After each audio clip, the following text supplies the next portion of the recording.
We finally get the conversation at the penthouse. It went down last night in one of the best episodes of the entire season 4. Y'all, it's your good sis Erica Vane right here on Erica Vane TV, your number one source for sisters content. And it's time that we talk about A Sister, episode 8 from season 4, Tyler Perry's Sisters. Let's go ahead and get into it. Let me go ahead and warn y'all, I'm actually babysitting a friend's dog, and you might hear a little bit of barking, which you don't typically hear from Cole because he's so used to me doing this and he's a really quiet dog. But this is her first time in my house and she might be a little nervous. She might bark, so I'm sorry, but I'm gonna keep recording. If you do hear barking, please give us grace. I appreciate you. All right, y'all, if you missed it, I went live last night and we talked in depth about the episode and specifically about the girls, their emotional journeys, different perspectives, and I talked about how proud I am of a few women. Last night, Karen took us on a journey, honey. I started the episode off like, okay, what is actually happening? The energy that she had for Fatima, I was not feeling it. Her trying to elicit a reaction out of Fatima, I was not feeling it. Her lying and saying that Zach called her every day, I was not feeling it. I was literally sitting there watching bated breath like, Karen girl, why is you lying? What is actually happening? What are you doing? Also that she could tell Fatima that she's pregnant. She did in fact coordinate this or want Fatima to come over because she was hoping to get a rise out of her and reveal or ambush her with the information. But as we know, Zach already talked to her and told her this, and this becomes news to Karen, really solidifying how much Zach has changed. So I think that the setup, while it was a little awkward and had a ton of tension at the start, it was necessary. It really needed to happen. It needed to happen, one, so that Karen can get the last little bit of discomfort and jealousy and for Fatima, because I'm already still on the fence of she's not jealous of Andi. If you missed it, I did a whole video about it and I was fighting for my life in the comment section because y'all love to compare Zach and Gary as if they are even on the same playing field, but whatever. Linked in the cards above, description box down below. Make sure you watch it after this if you haven't watched it already. This gave an opportunity for Karen to get her last little digs out, and I talked about this on my live last night, but I would love if you go back and watch the live because I jumped into depth about it and I talked about, I gave some of my life experiences. I talked about real life people. I think that it is very authentic, the journey that Karen is on. So while people are so-called fed up and pissed with her or hate her about how she's responding to some things, I think that it's very, very authentic in how she's doing so. I don't know many women. I honestly don't think I know any women who are broken up with, especially if they feel like they're broken up with by the love of their lives, and then the next day they never mention that person again, or then the next day they never think about that person again, especially if after the fact they turn up pregnant. That makes it even more complicated, and you are dealing with a lot of emotions, you're dealing with hormones, and you're dealing with your ego, processing and all of that. So while Karen made missteps, like yes, you were lying and saying that Zach called you, yes, you had negative energy towards Fatima, it happened. So I don't necessarily feel like we need to villainize characters for being human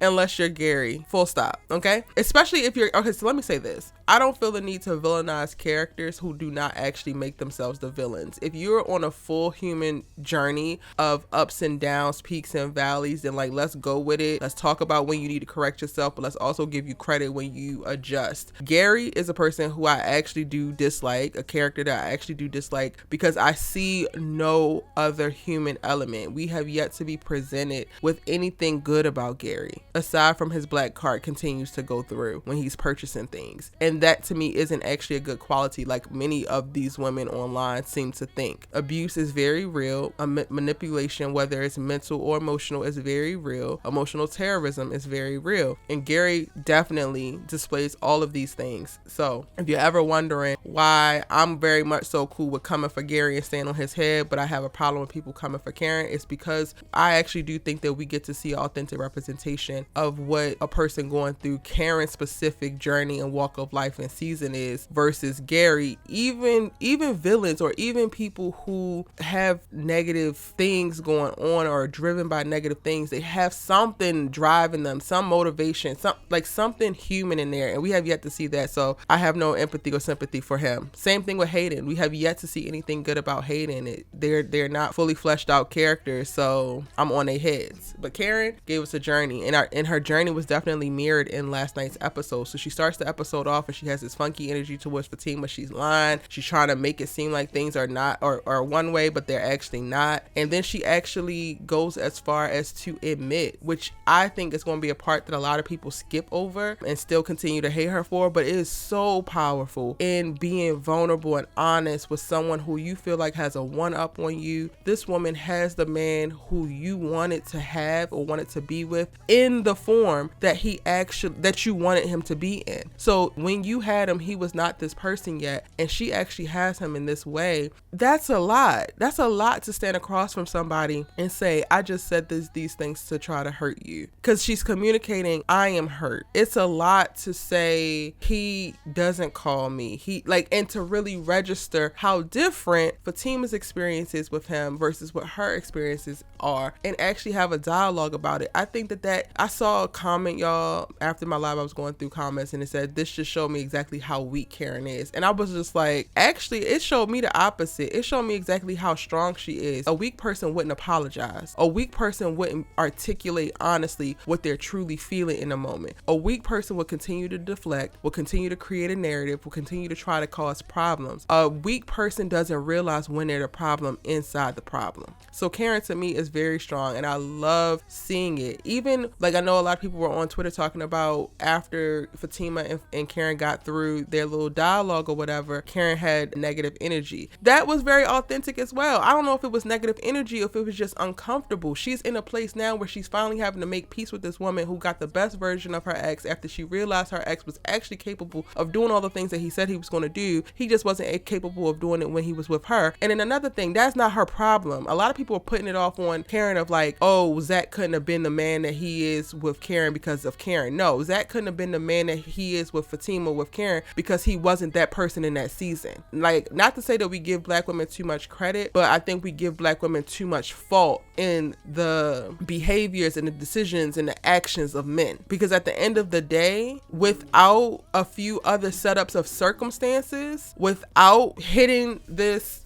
big with stocks, Zach would have probably displayed some of the similar. He wouldn't have progressed as quickly if his money didn't switch up. He would not have progressed as quickly as a character. A big driving force for Zach and a lot of men is financial stability. So Zach finally freed himself from the shackles of who he used to be once he finally got onto a stable financial footing and place. And that had nothing to do, well, it had a little bit to do with Fatima because she helped him stay within the Chain Breakers program and all of that. But for the most part, that is all like serendipitous for his journey. That's not something that Karen could have cultivated. So I'm going on a tangent, but that's something I also wanted to note. Being Karen in this particular situation, she allowed Fatima to stay. I love the moment where they all look at her and Fatima's like, if it's okay if I stay. I feel like Fatima is so daggone self-aware and considerate, and I love it. And I really wish the other sisters were more like it, because one of the things that I struggle with this episode, which while I love the episode, I thought it was absolutely beautiful, I didn't feel like Karen's sisters actually gave her enough space to take up space and talk about how she's feeling, talk about what's going on with this pregnancy, talk about if she's scared, talk about if she's happy, any of those things. After the whole Fatima and Karen confrontation, which I am going to talk about a little bit more, so I'm gonna come back to that, and then we get Fatima to stay at the penthouse. After that, then they start talking about themselves, and I'm like, no, we still here to talk about this baby. Your friend is pregnant. The first friend in your whole friend group is having a baby, and Sabrina, you want to talk about what Calvin did at the restaurant the other night? No. We want to talk about Danny hitting a man in the head with a shoe and then playing him off like she don't got no rap for him, and now all of a sudden she wants to be handcuffed by him? No, we're not talking about any of that. Absolutely not. And while Fatima didn't keep the conversation going about Karen, I feel like certain moments of her asking if it was cool if she stayed, and as they started talking about ancient Negroes and like just not being able to find a good man, and recognizing like, okay, let me fall back, when Danny's like, no girl, you don't get to speak into this ministry because you don't have this struggle. Fatima's just a very self-aware character, and I appreciate her. I'm giving her all the credit for last night. I love how she handled the conversation with Karen. I'm so glad that it turned out to be edited, and when she was like, oh, it's a long 9 months, I thought that was very real. Like, while for the most part it seems like Zach and Fatima are going to make it, I think that with her saying, yo, it's a long 9 months, we don't know what could happen, we think that we're going to make it, but anything can happen, life happens. I think that that's such a grounded perspective to take within your relationship, and it also allows you to stay present. Like, it allows you to be like, you know what, I'm not even even looking that far ahead. I'm going to be here and I'm going to be right now with what we're doing right now. And that has honestly been one of the best things for Zach and Fatima's relationship. Them staying present and talking to each other in the moment has kept them moving forward in a very positive light. And sometimes when we look too far in the future, we can really start to sabotage our present. But also, what else I want to say about this talk between Karen and Fatima, because I loved it. I love this so much. I said this on live last night, but one thing that I got the confirmation of, I've been feeling this for a while, but I got a confirmation last night. It's interesting to me how many people don't like Karen, because honestly, I feel like Karen and Fatima are a lot alike. And I said on live last night that basically Fatima is Karen, but in a few years. Fatima is who Karen will be, and Karen is who Fatima used to be. And she confirmed that last night and saying, like, Karen, I used to be you. When we think back about what we do know about Fatima's backstory, we know that she was in love, she was left by the love of her life, and then he married somebody else. So she's already gone through the big breakup that changes everything, the big breakup that makes you angry and jealous and vengeful and emotional. We just never got to see it. So it's so interesting to me how people continue to drag Karen for how she's handling this breakup with Zach, now that they're actually breaking up and it's not that little back and forth thing. And I'm like, yo, Fatima feels like she very much so identifies with it because she probably has lived a lot of it. We don't know what she did when she got broken up with. I think we might learn in the Fatima spinoff when her ex actually pops back up again. But I thought it was so beautiful, and I love that she actually took the time to say, Karen, I was you, so I understand and I get it, and I wish nothing but the best for you. I feel like Fatima did a really great job of creating a safe space, even in a moment of tension of like these two girls being on separate sides, for Karen to walk into this more grounded space within the apology. I'm really glad that Karen decided to apologize. I'm proud of her for that. I'm so proud of her. She went through so many ups and downs in this episode, and I was like, this is, to me, is very true to life, and I really like to see that. But I give a ton of kudos to Fatima, because once Karen, said the words that she apologized, it allowed her to lay her guard down and be like, look, as women, I get it, girl. Like, I've been there. It's awkward. It's weird. He's now doing all this. I don't know this Zach. And for them to actually have this conversation, I'm like, yes, we're finally starting the point where Fatima and Karen are going to be cool. I think that they could wind up being really, really great friends once they get through this little rough, awkward phase of this whole thing. I really love both of their characters. I feel like they're real women going through some really, really intense things, and I loved it. Other than that, we spent a good amount of time at the penthouse, which is why I also feel like I was in love with the episode, because we really got to spend a lot of time with all the girls together. Danny is going to be Danny, and while she was funny and she came with the one-liners, like, I loved her, talking to Andy's little punani and just like, girl, what you got going on there? She's selling you. It felt very friendly. It felt very on brand for Danny. One thing I would like to see though with Danny is for her to not make everything a joke, because when the serious things pop up for her in her storyline, they feel out of place because she doesn't take much of anything seriously. Like, one of the qualms that she's had throughout the series is how the girls don't take her seriously, and I think that this is a great example of like why you aren't taken seriously within your friend group, because when things pop up, you literally make a joke out of everything. It was somebody mentioned on live last night that they felt like they think that Tyler Perry doesn't know what to do with Sabrina's character because she's kind of there, and I would kind of agree. Like, she's just really kind of floating. She didn't really get to say much in last night's episode. She's just kind of there taking things in, and I was expecting a much more nurturing Sabrina. I was expecting a much more like happy for Karen Sabrina. None of these girls except for Fatima actually congratulated Karen. Like, go back and rewatch, y'all. None of her sisters said the words congratulations Karen. Only Fatima. Like, let's sit with that for a second. Y'all, these sisters stress me, and I need them to start on a journey of growth within their relationships, because right now it's given they friendly but not really friends, and I don't like it. I don't like how we were able to change the subject so quickly and not actually get into Karen and this pregnancy and how she's feeling, or even going back to, damn girl, this is why you've been tripping. This why you was running around acting like X, Y, and Z? Well, I didn't know then, but I guess so. Like, all of that should have been all the conversations of what a friend is, not going off into all that other little trivial BS. Sabrina, you don't even really like Calvin that much. Calvin is not a serious relationship for you. We're not going to talk about it until you can make some serious grown-up woman decisions about what is actually happening here and what do you want, because you're too impacted about what other people think. You're too impacted about him and how he acting, and if he's going to shame you into doing this or shame you into doing that. Girl, sit over there and think about your stuff before you come back to the group with your mess. Danny, just know, unless you're going to tell everybody everything, stop giving us bits and pieces about what's going on in your journey and then making fun and making light of this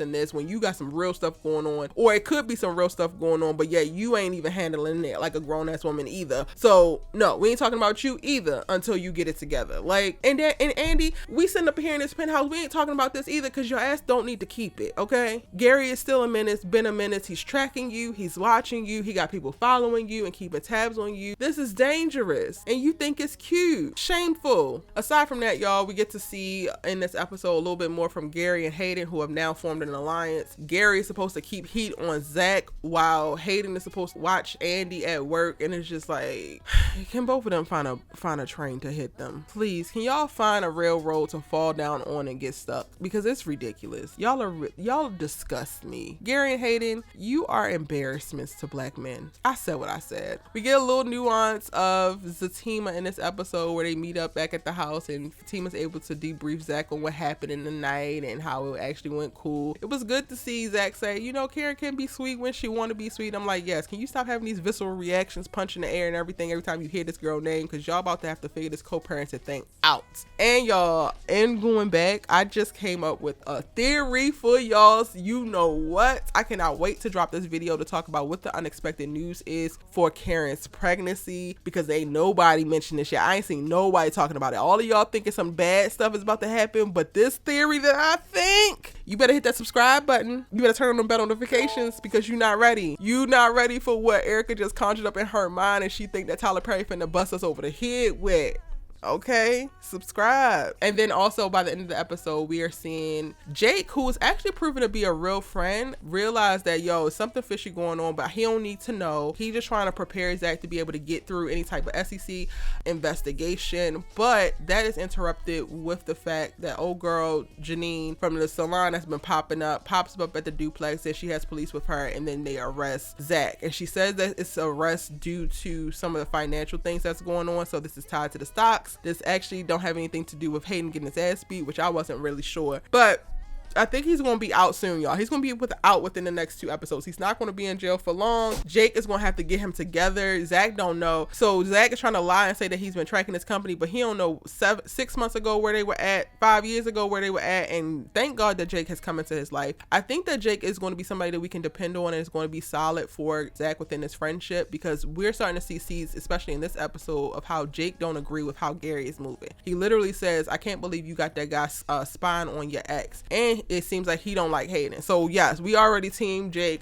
Jake is where it's at until he proves otherwise, and I'm here for it. Aside from that, we get a call from Aaron to Karen. He done pulled out his little monthly calendar. He been counting up things, and he feels like this baby could definitely be his, so he ain't backing down from Karen. He ain't walking away. And part of me is like, bruh, I hate to watch you beg, but I also love that, you know, you have this energy and you are excited in this way, so go for it. I can't wait till we actually get to the daggone doctors, because I need some definitive so I can stop arguing with y'all in the comment section about who this baby belongs to. I'm still saying it belongs to Zach. However, again, hit that subscribe button, because I do have another theory that I think y'all want to hear and you haven't heard as of yet, and I will be coming with that tomorrow probably. Drop your comments, your theories, your thoughts and predictions in the comment section down below. I will have my preview up later on today for next week's episode. Karen will be going to the doctors in episode 13, so we got a little ways, y'all. We're gonna have to go on hiatus mid-season and then come back before we actually see her at the doctors, so look out for that. If you want a preview for the rest of the season, I did the season 4,